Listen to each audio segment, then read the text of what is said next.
Some.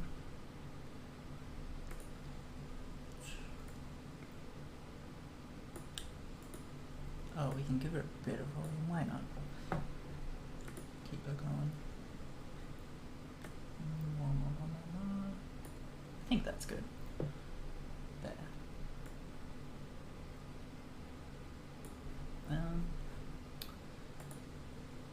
Berkeley Dokley. Hello, the Venomancer. And hello, the Mighty Zack.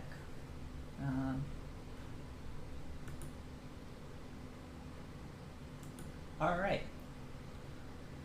Who is this? My name's Quade, but I'll do a proper introduction once I get things going.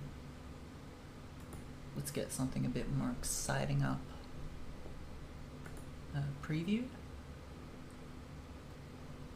No, not preview, that one looks a bit jank. Come on, there's gotta be something fancy. Alright.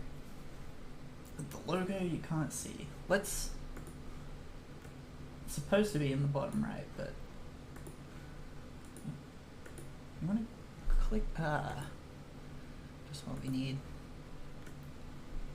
Let's put it somewhere people can see for just a moment.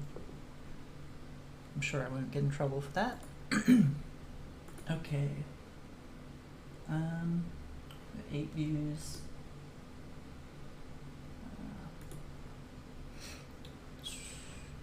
Let's see. Yep.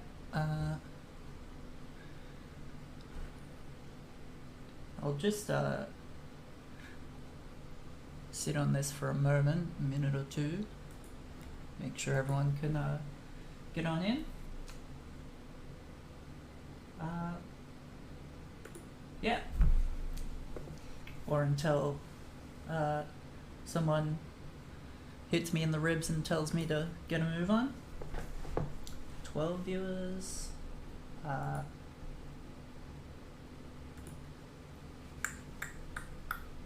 Oh, sorry, forgot. Mouth sounds come through. Very gross. Yeah. How everyone excited for the weekend?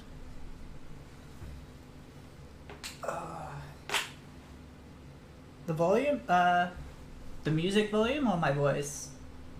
My voice is turned up all the way. I can turn up the gain if you don't mind fan noise. Oh, and I'm not looking at the mic. Good God. Oh yeah, the music. I put the music down. Well, I'll put it up a bit more then. That's... Oh, there I go with the mouse sounds again. Alright, well, we should probably get a move on. It's been 3 minutes. So...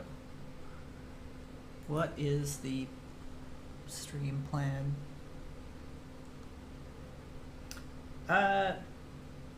On second thought, I think the music is a bit distracting. Let's just... Okay, let's get this show on the road. My name is Quade. I'm the 3D scan specialist for Illuvium. I'm coming at you live from the Plague City, Sydney, Australia. We are under lockdown. Not that I would know, because I never leave the house. And today, we are talking about photogrammetry and how it allows us to build our exotic and exciting worlds, like the one that's on the screen. If I looked really hard, I could probably find some of my own work in there, but I mean, it's once our material artists and shader artists grab my stuff, they do such a good job that I can't even tell what I'm looking at. So yeah. Hello, Pizza TGM. Brazil loves Illuvium.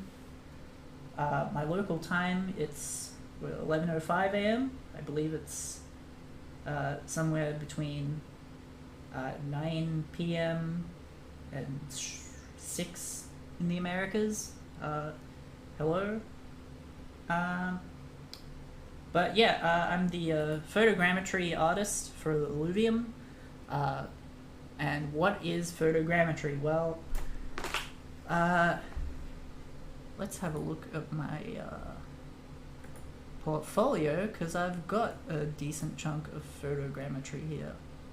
So photogrammetry, in a sentence, is, what did I say? It's a way to get 3D models from real life into video games. Now, in a bit more than the sentence, it is a method of 3D reconstruction which works by comparing the 2D distance of points of interest in separate photos to draw a conclusion as to the location of those points in 3D. And what does that mean in layman's terms? Well, pick up a pencil or some sort of object that's small enough, put it in front of your eyes, and move it backwards and forwards, turn it side to side, close one eye, close the other eye, and you'll notice that your brain is inferring a shape, a 3D model in your head by comparing points of detail on that object. Right now, I was silly and didn't get a pen, so I'm not playing along with you all. I'm looking at a peg, but you can see the embossed writing. This one says Riva Genuine. You can see the metal, you can see, yeah. And so what photogrammetry is that it's algorithms that use similar principles to get two photos, figure out where they were taken in relation to each other. Then you get 3 photos, then you 4 photos. Oh god. Something in my throat. Then you get 5. Usually I go for 100 photos, and those photos figure out eventually a full orbit of an object. Yeah, so that's that. And let's, how are we doing for time? We do have time to show off my wares. So here's a quick run through of my stuff and what you can do with this. So this is a cliff. This is another cliff, I believe.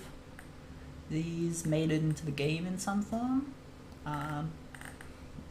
As a rock pile, you can get textures. And these can also be used to make models. You can go for entirely new stuff. So it's a quick and easy way to get some really fun stuff. I recreated my backyard. That's the real, that's the fake. Yeah, more textures. I think this was entirely textures. This was a really rewarding trip. Years and years ago, when I was a complete amateur, I went to Yosemite in America, and don't have a driver's license, so couldn't get out of the valley, but I did get some very, very pretty stuff. These are some boulders. Yeah, this stuff. So yeah, it's a great way to, let me go a bit more.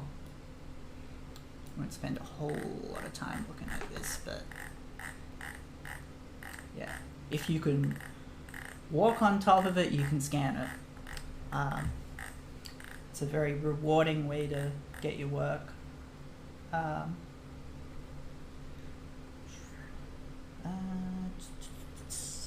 Check on the chat, see how you're doing. Photo telemetry.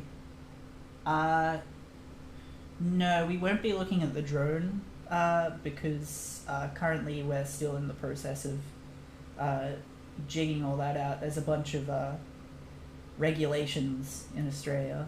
Essentially, if you're a hobbyist, you can go wild, crash your drone into someone's car, whatever.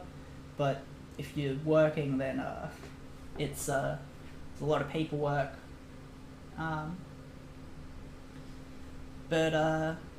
Yeah, where are we at? So that's what photogrammetry is. Now, I really like photogrammetry as an art form because I am very nature-oriented. I love nature. I love walking around, hiking. It's a very nice way to do art because essentially you go out and you find what's important about a space, and then you just sort of you vibe with it and you figure out what's really important about a scene, and then you document it. Essentially, it's like you got film and documentaries.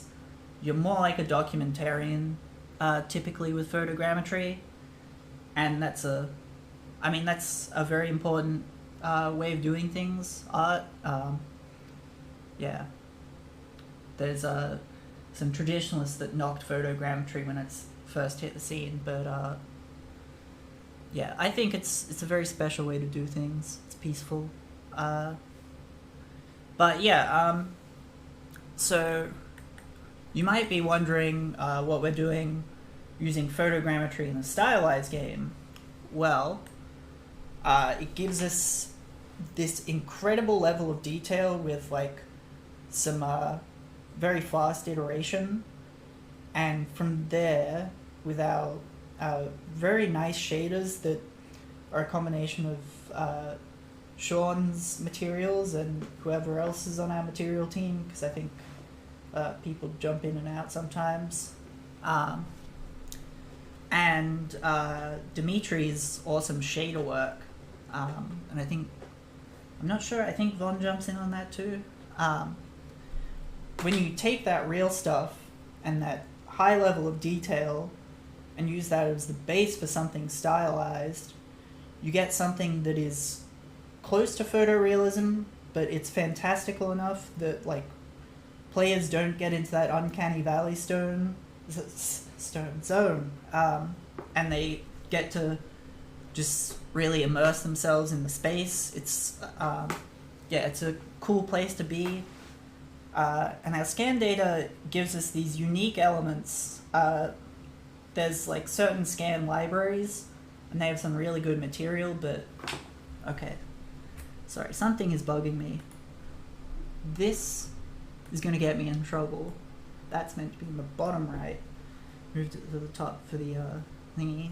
Yeah, it allows us to get unique libraries that are like sort of hyper-focused on the spaces we're trying to create.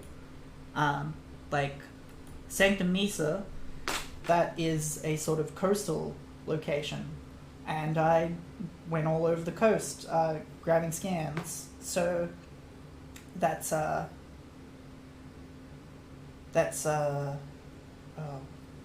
god, I've lost my train of thought. That's something that we have over using a generic scan library. Yeah, and there's less sort of where you might have to sort of edit and contort stuff that's for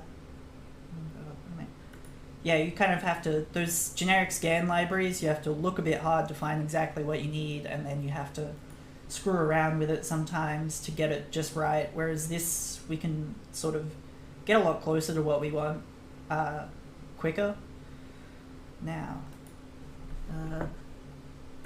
okay, I've stumbled through all those notes. Where are we at now? Alright, so how do you actually do it? Now, the first step is the scouting. Now, scouting, I mean, it's sort of, depends on a lot of stuff. I mean, it depends on where you're going to get stuff, how much stuff you need. Like, maybe you're planning a trip, you gotta do bloody, book accommodation, this, that, and the other. Maybe you're just sort of winging it, you don't know where to start, you just look up stuff on Google, trying to hone in on what you need. You type in desert, you go, not that kind of desert, this kind of desert, not this kind of... Oh god, my HDR is screwing with things. Well, that's that. Yeah, so it's just sort of, yeah, honing in on your thing, and sometimes it, like, this is the other type of scouting that I think is very underestimated is go for a walk.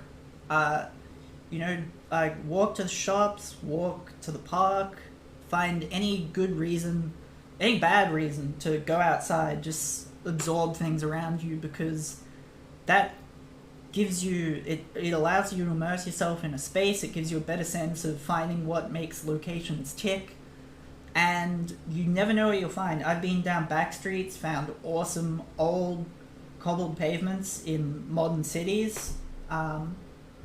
That's one there, or there, wherever. So yeah, just walk around. You never know what you find.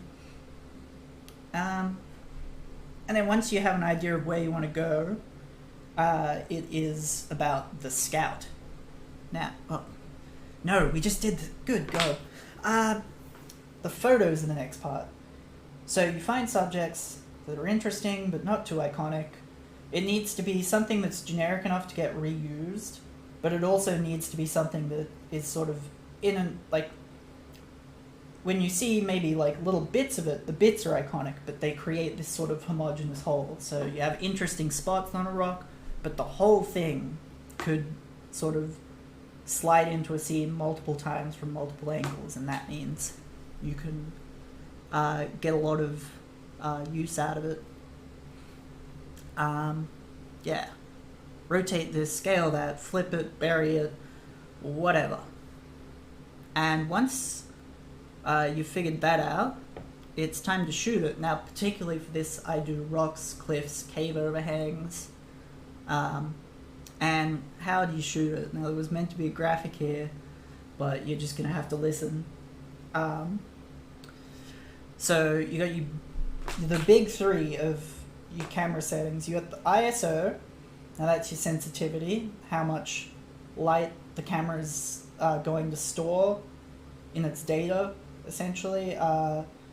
You got your f-stop. Now that is how wide or narrow the aperture is, and that does your depth of field. And number 3 is the shutter speed. Now shutter speed, that's motion blur. So you want a high or a fast shutter speed. 1/60th of a second. That's sort of a good baseline number. Anything beyond that is going to be very hard to hold steady. But you want to go high as possible. The ISO you actually want as low as possible, because the more sensitive it is, the more noise it lets in. And the depth of field, or the f-stop, you want as high as possible, because the higher, the more in focus it is. Do you generally enjoy being outdoors? Oh yeah, absolutely. I don't get out near as much as I should, but yeah. I'm very lucky to take these scan trips. And so the photos have to be incredibly boring with incredibly good coverage. You need the top of the thing, the bottom of it, the middle shots, the cracks, the crevices. You need to pay extra attention to the crevices. Just everything you can get. Basically, if your legs feel like they're gonna buckle from all the crouching you've done, that means you've done your job right. You should collapse when you get home. And now, you can stop staring at a blank screen and get a fun little graphic. So this is a shot of our subject today. And yeah, you kind of have an idea of what it is. And these, there's a crossover here, and that is how the computer is going to figure out a 3D object. And I think this is on a loop now. Oh no. Yeah, and you can see I've gotten a bit of focus on the top to make sure those details are there, extra attention to crevices. The real low spots there. Some of these photos are better than others. It's something that can't be helped because you need consistent settings, and so you kind of hit a compromise to get as much illuminated as possible, and it doesn't quite work for the darker regions. Anyway, let's get rid of that before someone has a seizure. So, yeah, those are the photos that we used to build this little piece, and that's what we're going to be looking at today. Now, if I ran out of notes, yes. So now I'm going to be winging it, but it's okay because we're winging it in software I'm familiar with, so should go pretty well. Yeah, the Sony camera's very good. We have one that we use, although I got a prime lens for my 10-year-old thing, so I can't help but go back to that sometimes. Background. So one of them pancake lenses, so you can essentially hold the whole thing in one hand. No troubles. So let's get into Agisoft. No. God, we're jumping the gun. So you got your photos, and you got... wait a moment. I put these photos in the stream. Let's have a look. So in the scouting, I was just walking around, and I saw this stuff, and hit the jackpot. Like, I mean, I took... I think I only ended up taking 4 of these because we didn't need the whole thing, and some of them are a bit non-uniform. Not really what you want for the game. But yeah, this is sort of the reason I said take walks, walk around, because you never know what you find that's good in your library as a 3D artist. And yeah, this is the boy. So yeah, now back on track. So when you get your photos, you want them in some kind of raw format, something that stores as much, what do you call it, light information as possible. And I use Raw Therapy. It's a free tool. It's not junk. It's very sturdy. Does a whole lot of stuff. Does stuff for astronomy photography, if that's your thing as well. Now, let's see. Now, this one just used standard settings. I must have gotten it right on the camera. But sometimes you have to screw with it a bit. And essentially what you're trying to do is make sure that all the light information is captured properly. And the way you do that, these 2 little buttons here mean that if it's too bright, there'll be a flag. It'll look like that. If it's too dark, come on, we can do better. It'll show you, oh, those 2 bits are too shady. And so what we're trying to do is hit the widest gamut, so there's the most contrast. So we go bright, brighter, brightest, until everything's in. And then maybe we pull the black levels down or up? No, down until all that's correct. Now this is just to illustrate a point.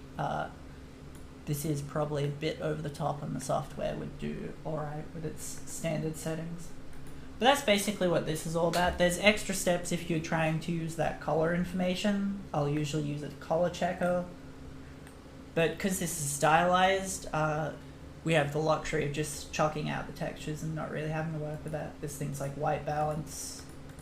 Of course, this is incorrect. We want to go with the generic settings. That's cloudy. Yep. So that's that. And then we output that. We chuck it in the queue. And we always go for 16-bit because that means there's more points of difference, which means there's more for the software to glom onto. And then, once we go to our photos, we go into Metashape. Now there's a bunch of software. I really like Metashape. It's a one-time license fee, like 280 Australian, 180 US. Might be a bit cheaper in Australian. I don't know. But here's our rock. How are we doing for time? 11:25. Cool. Just on time. And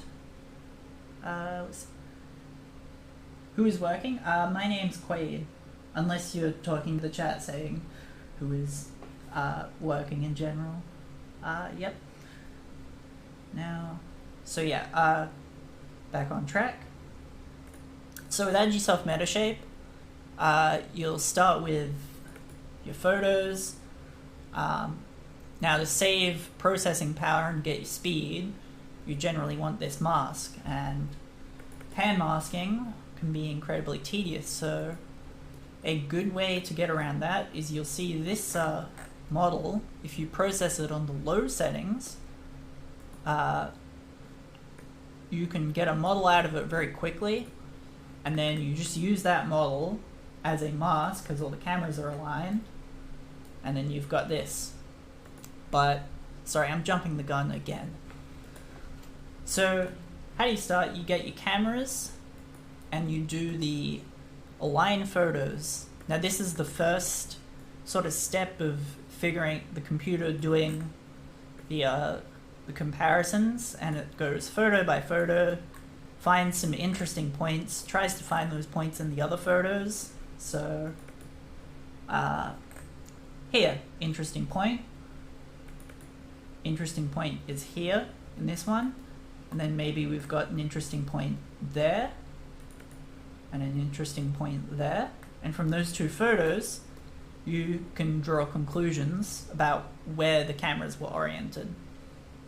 And if you just do that for all of them, you wind up with all of this. And a very primitive 3D representation of our object, which now I'm making changes, I gotta remember not to save it. But with this sort of primitive model, sparse cloud, you can get yourself a very basic mesh. But, okay, there's no Control Z. That's just great.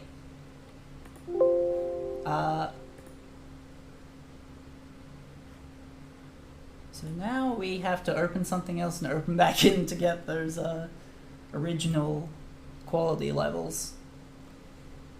Alright. Well, I'll just keep yammering on.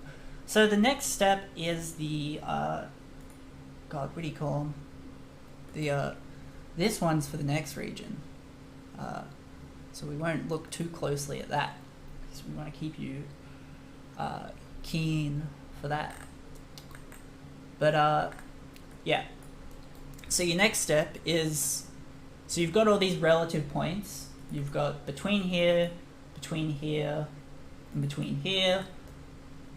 And then it takes maybe this, like this little triangle here, and it compares it to here, for example, and it gets really, really discerning. It really, really wants to find out these tiny little details, and this is the dense cloud phase. And yeah, that's how we get to here, which is very, very detailed. You can see all the little bumps and lumps, and then from there we move to our model, which is simply a process of grabbing those points and building triangles between them. So we got our thing, and it looks very jank at the bottom. So what do? Well, we move along into ZBrush. Let's make sure it's on screen.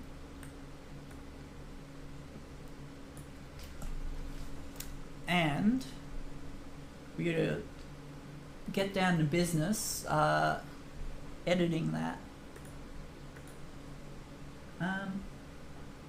Although I'll stop for some questions. Yeah, I did change the gamma. That was, what do you call it? That was just for example. So you'll work on one photo, then copy those settings and run them across all the photos. And yeah, that's what I do, is I'll yeah, use that. Or technically, gamma isn't quite the right word. It's your exposure and your black levels. The gamma is in another corner if you want to change that, and you can change it to linear. But in 16-bit data, you have a pretty wide gamut as opposed to gamma, which means you don't need to worry about most of your data being at the top of sRGB. So linear isn't really necessary for 16-bit for the machine to figure out all the points. Of course, I don't actually know any of that. I'm just assuming and winging it. But yeah, so we are halfway done, so let's make sure we're moving along promptly. Now, this right here is, now I cap the bottom of it. This is our block, and it's not ready for the game. If you bury it in the sand, it'll be great. But if we have to flip it, if we have to have it stick out or something, if we want to build a little hut out of stone blocks, which you wouldn't use this kind of thing, but there's some similar ones, it's going to be complete trash. So we do some things with it. Now what I've done on this one is I did a Boolean, and what that looks like is so we might introduce like a plain old cube. Oh no, it's getting in the way. Set it to intersect.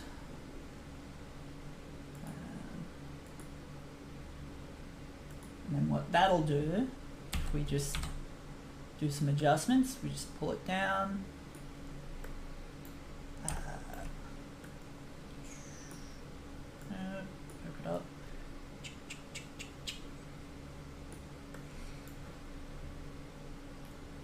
Okay, and it's not playing ball, but essentially, I really wanted to show that.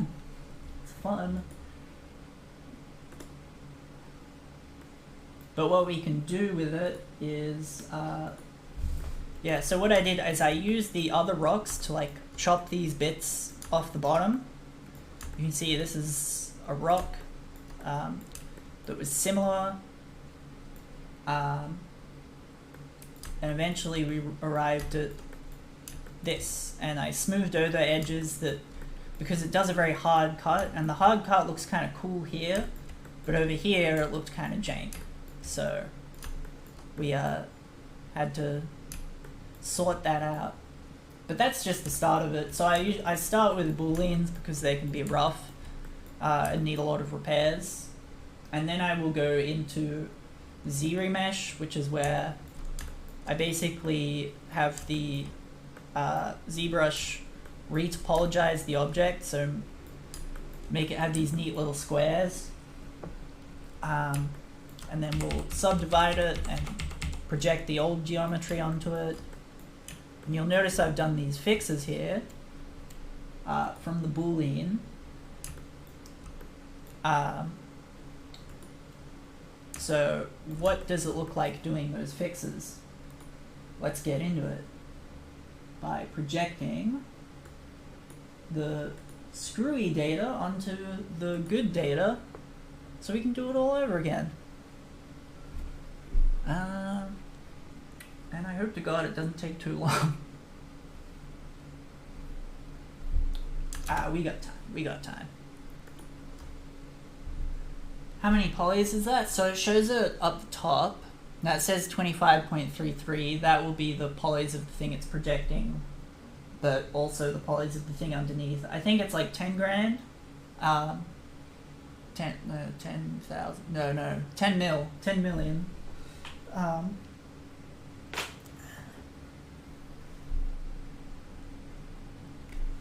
Let's see. Oh, gosh.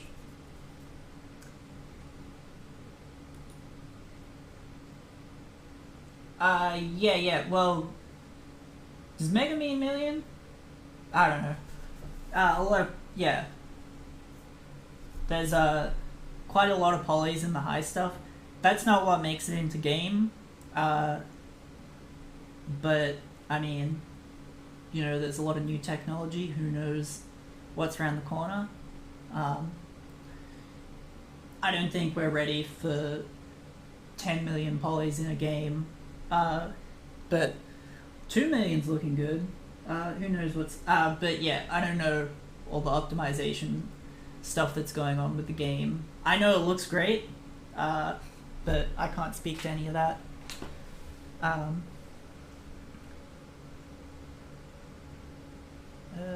Alright.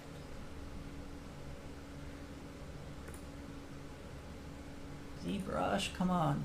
I'm giving everyone a blank screen. Alright, you know what? Wait for the program this one. I'm going to cancel that. And I'm just going to screw up the mesh myself and then we can fix it. But it's about to look not great.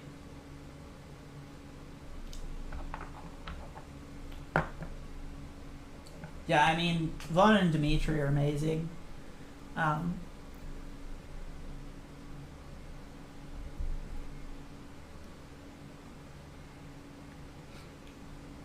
And soon we're going to have a whole bunch of set dresses moving on the scenes, and that's going to be really fun.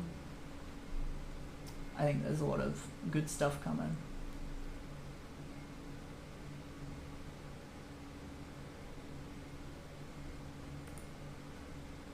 Oh my goodness.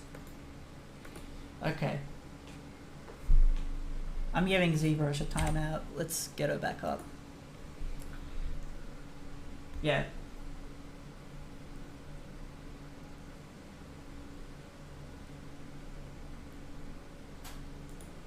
But just to be clear on the polygons. So what we got... Now I think there's been other optimizations being figured out, because you don't really need a lot of polygons if you've got your normals sorted out. So yeah, this source thing was 12 mil, but the actual where we did the sort of goodness,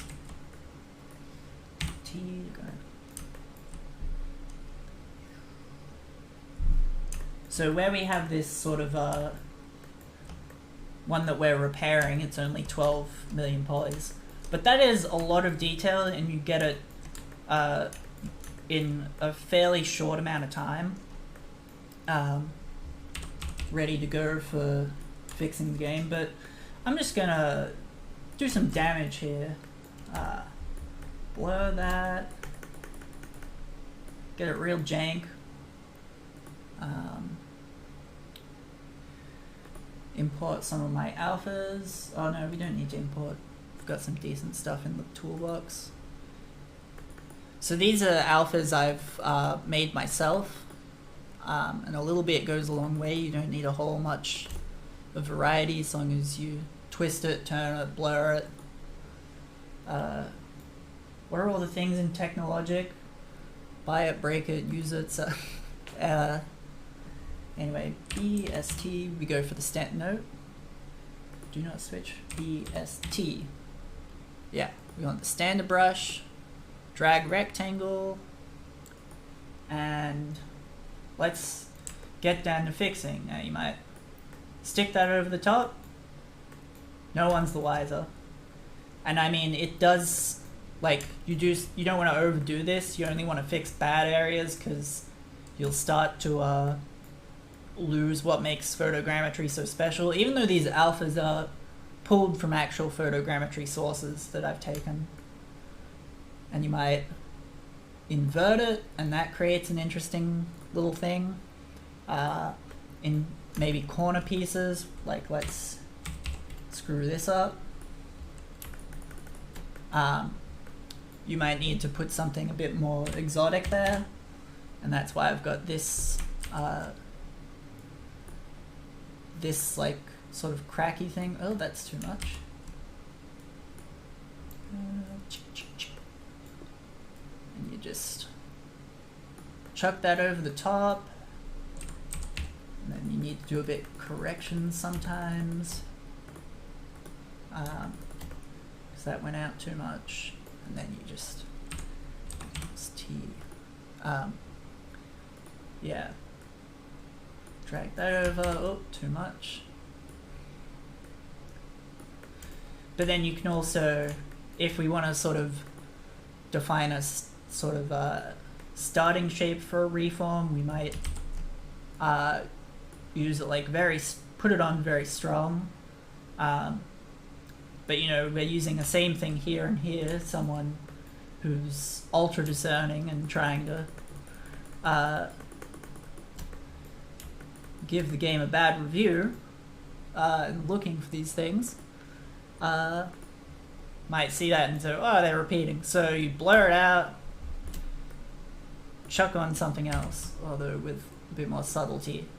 And that's, you got your high frequency, your low frequency. This is just all standard sculpting stuff, although when you're using these photogrammetry stamps, it allows you to very quickly get out something that you like.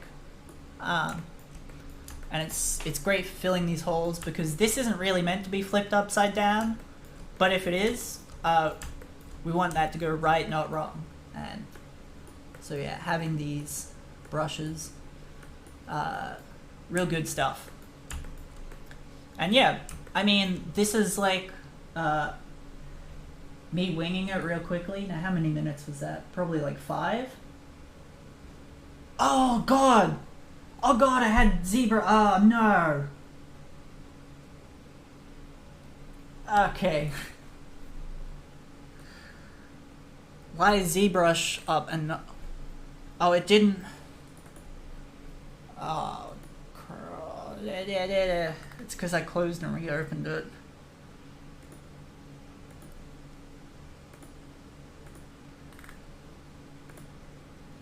Alright, well... Can I add a window caption in real time? That is not what we want to happen.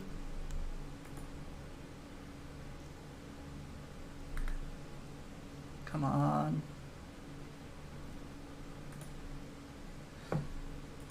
Oh, what a shame. It's having a lot of fun. Come on, go for a window capture.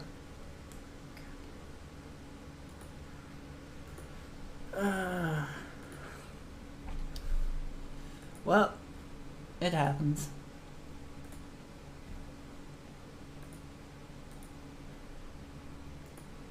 I guess I'll just have to go for a screen capture. Display capture. Okay. Alright. Oh no.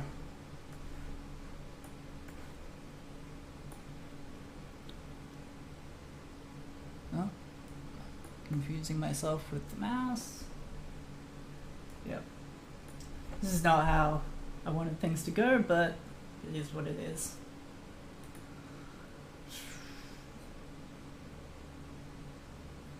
Alright. Thanks for that, Mighty Zector. Now, let's just repeat ourselves all over again. So, here's our model. Let's screw it up, do some real damage. Blur that out. So this isn't what we had here, but it's also not what we want, which is what we want for demonstration purposes. So what I'll do now is I've got these alphas when I go to the standard brush. And these are things that I've picked up over the years from Photogrammetry. So these are, even though we're doing our edits on a Photogrammetry model kind of taking it away from the source. We're still taking it towards a realistic direction. Well, not realistic, high quality. We don't have to do too much corrections. Sometimes I will have to do hand corrections. I have to flatten places, pull them out, poke them in, to get like a nice flow. Like this edge here doesn't quite go right there, so if I had more time I would probably pull that out before I put our stamp on. But yeah, so then the repair is just stamp work. Just spin that around, line it up neatly. There we have it. And then I don't really like how that flows on, so we'll flatten it out. And then go back to our standard brush, sort of find a way for that to sort of line up. Check that it doesn't mirror too hard. And then blur this out. Flatten it a bit more. Yeah, and this is just sort of, you don't have to go too hard because the alphas do most of the work, but you do want to sort of have it make sense, have some flow. But if I just go really quick and lazy, you'll see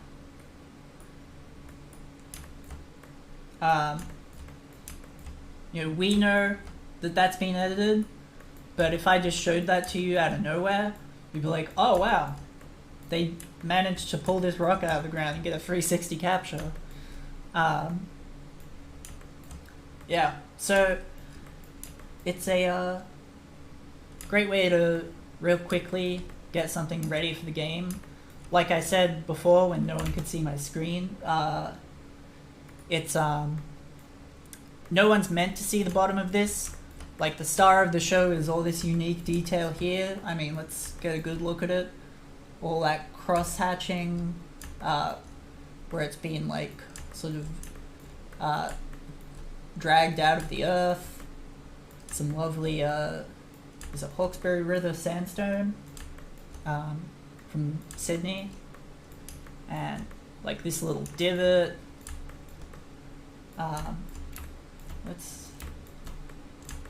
Yeah. This little flat here. These pits. That's all very interesting stuff. That's what we're meant to see. And you'll also notice as we spin this, you're seeing like whole other rocks, really.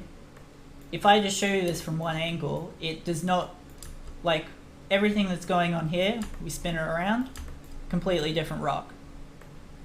Not actually, like, we know better, but at a glance, you could put several of these down, and each one tells a different story. And maybe we cram this up against a wall or something. Yeah. And this bottom bit, yeah, it's just on the off chance it pokes out of something, this side has got us covered. And that, like, allows our artists to sort of play fast and loose and do what they do best. Yeah. So then we get like a lower resolution but still high resolution, and you can see the triangles in ZBrush, but these get smoothed out in the bake stage. And that helps sort of only communicate the most important details because it is stylized. Some of this grain isn't quite necessary. If we go to here,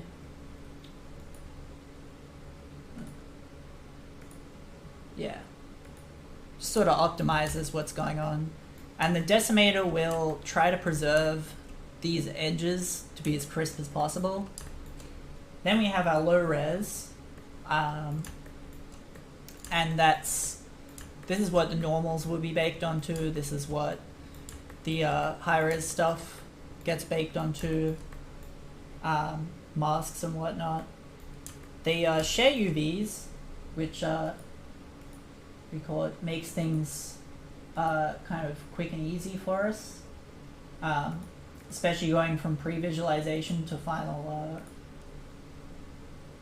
final object.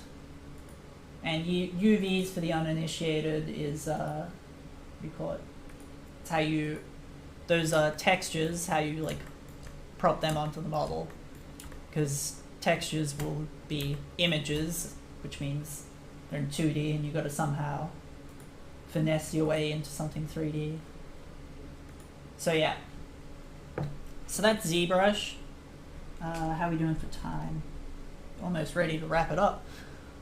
And this is almost the last step. So then we go through baking, and I'm not sure how much I can go into the baking, but oh god, let's get rid of this display capture ASAP. And we hid the logo for a second. Classic. Sorry about that. Yeah, so we do our baking. That's in 3ds Max. We use 3ds Max to adjust the position so it's as easy as possible for our level designers to work with. How are we going for... Can you zoom in the caves in the top? Oh, the little pits? Well, we can look at them in Engine now. The funnest little bit. Oh goodness. Unreal Engine. Here we go. So yeah, this is our finished product, and it's this fairly dynamic shader that can sort of adapt to its surroundings. So each one of these rocks, if I move this around, you'll notice the texture, there's like a noise that changes, and I think that changes if it rotates. And yeah, that's an extra layer of sort of complexity that allows you to not feel like you're in a world made out of 5 little things. And it goes up with the scale. Yeah, it's a real fun little thing. And yeah, you want to see the little pits. Ooh, let's not look too close to that. The low poly. We're still figuring out some things in terms of how we do our normals. But yeah, it's yeah, really cool. There's another neat little trick. I didn't actually know about this. I think it's a new addition. If we slide this down into the water, you see it gets a little wet. It gets darker and glossier. Ain't that neat? So yeah, this dynamic shader is driven by some masks. I think I'm allowed to show them. Yeah, and what we're looking at here is basically some information that can be used dynamically. Like we've got ambient occlusion. There's some neat little sort of dirt occlusion tricks, cavities. I guess we're not using the alpha channel. Yeah, and it allows us to take each rock and really sort of tailor it to the level. Like all that mask information, we could build an entirely new shader for another region and use the same rock. And you'd be none the wiser. And that's really cool. I mean, it gives us a lot of options. Like we can get new stuff if that makes sense, if this doesn't fit the bill. But if this does work for another scene, we've got it. And yeah, as time goes on, as we build more levels, we just have this really huge library that's really powerful. Now, we've got 5 minutes, and I've made it to the end of what we do. So, oh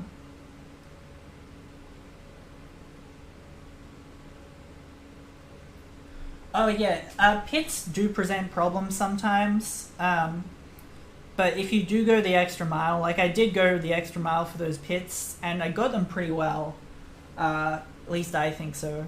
Yeah, if you use the right lens, and you get the right angles, each shot having plenty of context, and megapixels helps because you can shoot from further away and get plenty of detail, but also plenty of points for the camera to tie to.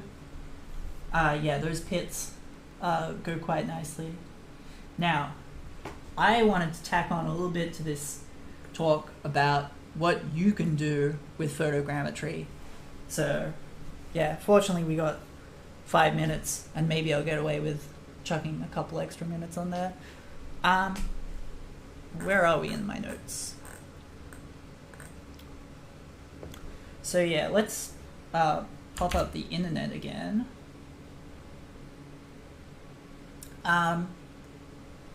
So this all seems like cutting edge technology, and you might be thinking, oh Dan, but what's this have to do with me as a boring starter artist? Boring? No. Aspiring. That's a chirpy way to put it. Yeah. Well,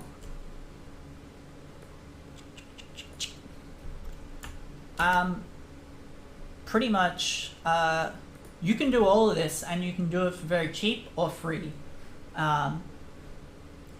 Like Raw Therapy, that's a free tool. It's not jank. It's very fun to use. You can get a whole lot out of it. It's primarily for photographers, like art photography. But in terms of the sort of data-oriented photogrammetry stuff, it also works very well. You get your the little color pickers for the color checker or color. This thingy is very useful. You can adjust your curves. You can everything you need to do. That's free.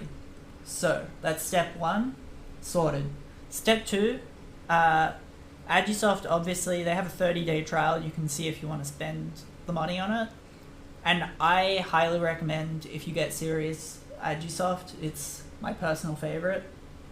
But 3ds Zephyr, this has a free version that does 50 photos. Now 50 photos can do a lot of good for you. I mean, that's like if you do like parallax to get textures, 50 photos is fine. If you want to rock, 50 photos can get you done if you like are clever about it. Like you can get maybe if you go 16 horizontal, 16 on the top, and then maybe get some low angles with the rest of your budget, yeah, you can do 50 photos, get a rock. Tree, 2 passes is all you need. Yeah, so if you want to go super free, there is some rougher ways of getting things done. So Visual SFM is a piece of software that will get your sort of sparse cloud done, which is about connecting all the cameras together, and then a dense cloud can be constructed using CMVS, and this video right here is, and this is years ago, or at least 5 for me, but this is how I got my start playing with photogrammetry. Darktable? I haven't heard of it, maybe I should look into it. Yeah, so this little video here, I think I'm allowed to post that, is someone going over how you can do this the free way, which is a good way to sort of dip your toes in, see if you like photogrammetry, if it's for you. I've got so many windows open. Yeah, so I use Substance for my color post-processing. Oh, we're at 12. Really gonna move. So yeah, Substance, it's a great tool for getting your color textures, which I know isn't relevant to what we've been talking about, but it is there, and I've got a Substance Photogrammetry toolkit that's pretty old, but it still gets the job done.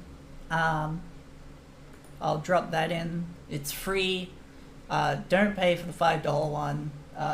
It doesn't really do anything. It just has environment light cancellation. So yeah, you can work with that. Blender is a what do you call it? A powerhouse, can get anything done.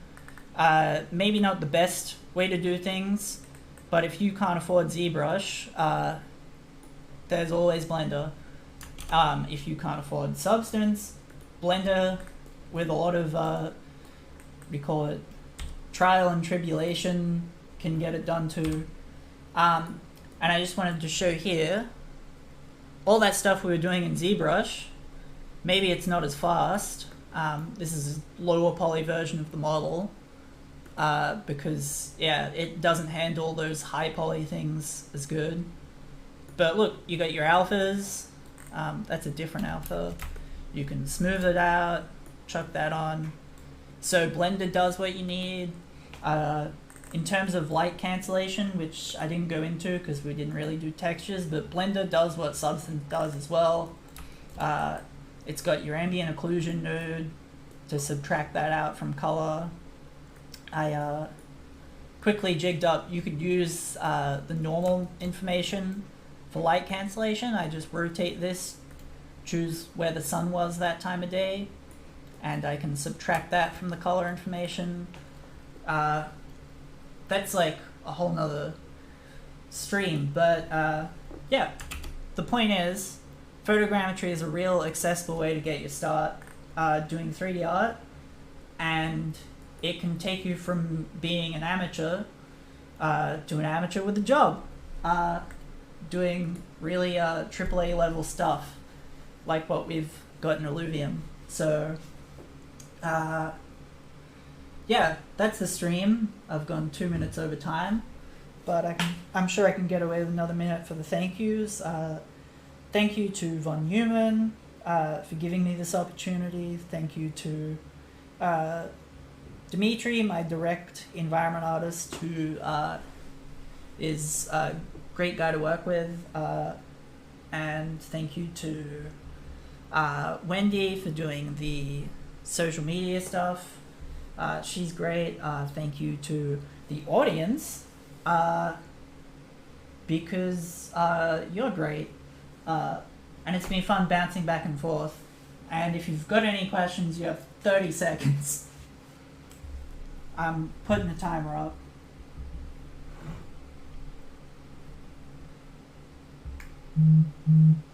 No, that's alarm. Stopwatch. Alright. I'm gonna get all packed up and put our nice little splash screen on preview block background. There we go.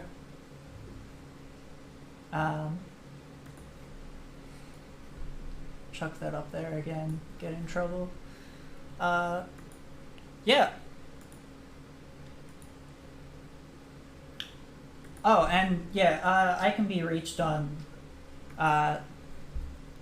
if you message me on Twitter, Twitter's pretty bad with telling you got a message if you don't follow someone, but I will make my best effort to check that. If you have any specific questions, if you want to know about particular videos to get going with photogrammetry, just hit me up here. Yeah, because I think it's a great way for artists to start, and I mean, the more artists in 3D, the better, more people to bounce ideas off of. Yeah, and I went way over. Alright, so, yeah, that's it. What do you call it? Hope you enjoyed the stream, and I hope